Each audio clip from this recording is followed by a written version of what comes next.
मित्रों नमस्कार। आज हम बात करने जा रहे हैं आखिरी मुग़ल बादशाह बहादुर शाह जफ़र की आखिरी जो निशानी थी, यानी कि जो उनकी कब्र थी, वो कहाँ बनी और क्यों अंग्रेज़ों ने उसको पूरी तरह भुलाने और मिटाने की पूरी कोशिश की।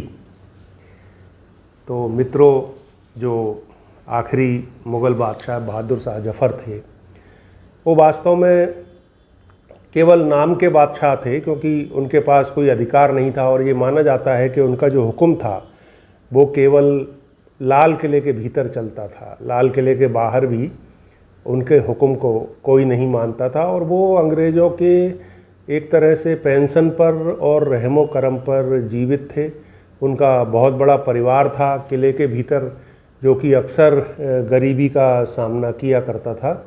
तो बहादुर शाह जफ़र जब 65 साल के थे, तब 1840 में उनको जो भी नाम मात्र की बादशाहत थी वो मिली। तो इतनी ज़्यादा उम्र में उनको बादशाहत मिली। खैर, किसी तरह उनके दिन निकलते रहे और फिर 1857 का मई का महीना आया। 1857 का विद्रोह आरंभ हो गया और सबसे पहले मेरठ के सिपाहियों का 300 सिपाहियों का एक घुड़सवार दस्ता विद्रोह करके और दिल्ली में पहुंच गया। और दिल्ली में आते ही उसने सारे अंग्रेज़ों को चुन चुन कर मारना आरंभ कर दिया और ज़्यादातर अंग्रेज़ों के परिवार या तो मार डाले गए या फिर वो दिल्ली छोड़कर किसी तरह जान बचाकर निकल गए। धीरे धीरे पूरे भारत से सिपाही अपनी अपनी छावनियाँ छोड़कर और दिल्ली की तरफ आने लगे और दिल्ली में उन सिपाहियों की बड़ी भीड़ हो गई। और इन सभी सिपाहियों ने बादशाह से जाकर कहा कि वो उनका नेतृत्व स्वीकार कर लें और जब अंग्रेज़ों को भारत से निकाल दिया जाएगा तो वो उनको दोबारा बादशाह बनाया जाएगा। बादशाह बूढ़े थे, लगभग 82 साल की उनकी उम्र थी। ना तो उनकी शारीरिक स्थिति ऐसी थी कि वो इस विद्रोह की कमान संभाल सकें और ना ही मानसिक स्थिति उनकी ऐसी थी, पर मजबूरी में, क्योंकि चारों तरफ से वो इन सैनिकों से घिरे हुए थे और कोई और विकल्प नहीं था, तो उन्होंने उनका नेतृत्व करना स्वीकार कर लिया। इधर दिल्ली में देसी सिपाही इकट्ठे हो गए और उन्होंने अपने मोर्चे बना लिए और उधर दिल्ली के बाहर अंग्रेज़ों की फ़ौजें जमा होने लगीं और उन्होंने अपने मोर्चे बनाकर दिल्ली पर हमला आरंभ कर दिया। 3 से 4 महीने तक दिल्ली में ये भीषण लड़ाई चलती रही और आखिरकार बहुत खून खराबे के बाद 20 सितंबर 1857 को दिल्ली पर अंग्रेज़ों का कब्जा हो गया। अंग्रेज़ों का जैसे ही कब्जा हुआ, उन्होंने दिल्ली में प्रवेश किया और वहाँ के आम नागरिकों को भी मारना आरंभ कर दिया, बदला लेना आरंभ कर दिया। बहादुर शाह जफ़र के बहुत सारे शाहजादों को मार डाला गया।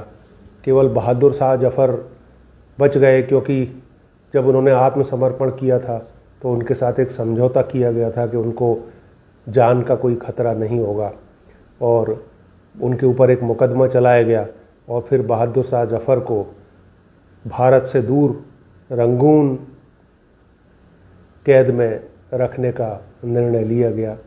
अपने परिवार के साथ, जिसमें 2 बेटे थे और पत्नी थे और कुछ थोड़े से नौकर थे, बहादुर शाह जफ़र को रंगून भेजकर वहाँ पर उनको पहरे के अंदर रखा गया।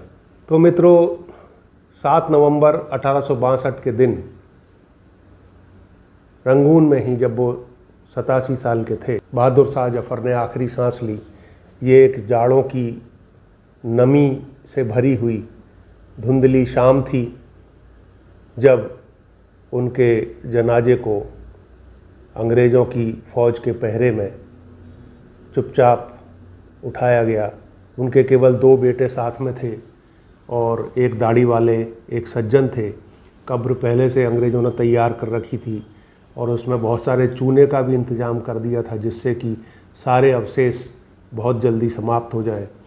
उन्होंने उनके शरीर को उस कब्र में दफना के चूना डाल दिया और ऊपर से घास फैला दी, जिससे कि जल्दी ही घास उगाए और कोई भी नामो निशान बहादुर शाह जफ़र का बाकी नहीं रहे।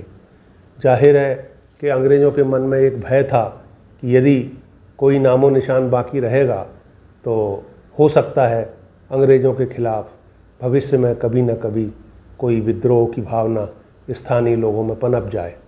इसके 20 साल बाद 1882 में बहादुर शाह जफ़र की पत्नी जीनत महल की भी मृत्यु हो गई। उस समय ये ढूंढा गया कि बहादुर शाह जफ़र की कब्र वास्तव में एग्जैक्ट किस जगह पर है, ताकि उनकी पत्नी को भी उसके बगल में दफनाया जा सके, लेकिन तब तक उनकी कब्र की वास्तविक जगह किसी को पता नहीं थी, वो भूली जा चुकी थी। 1905 में रंगून के मुसलमानों ने ये मांग करना आरंभ कर दिया कि बहादुर शाह जफ़र की जो कब्र है उसकी निशानदेही की जाए और उसको आदर के सहित कुछ ऐसा रूप दिया जाए जिससे कि जब वो चाहें वहाँ आकर अपना आदर प्रकट कर सकें।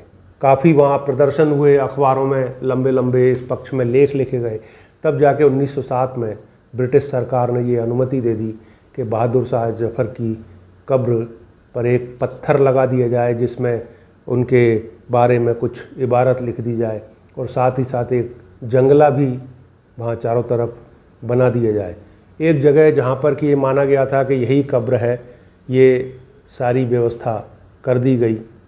1925 तक धीरे धीरे एक काम चलाऊ दरगाह वहाँ पर बन गई और रंगून के लोग वहाँ पर मन्नत मांगने आने लगे। मित्रों, 16 फरवरी 1991 की बात है, जब मज़दूर उस मज़ार के पास एक नाली की खुदाई कर रहे थे तो तभी उनको एक ईंटों से बनी हुई कब्र मिली, लगभग 3 फुट गहराई पर थी।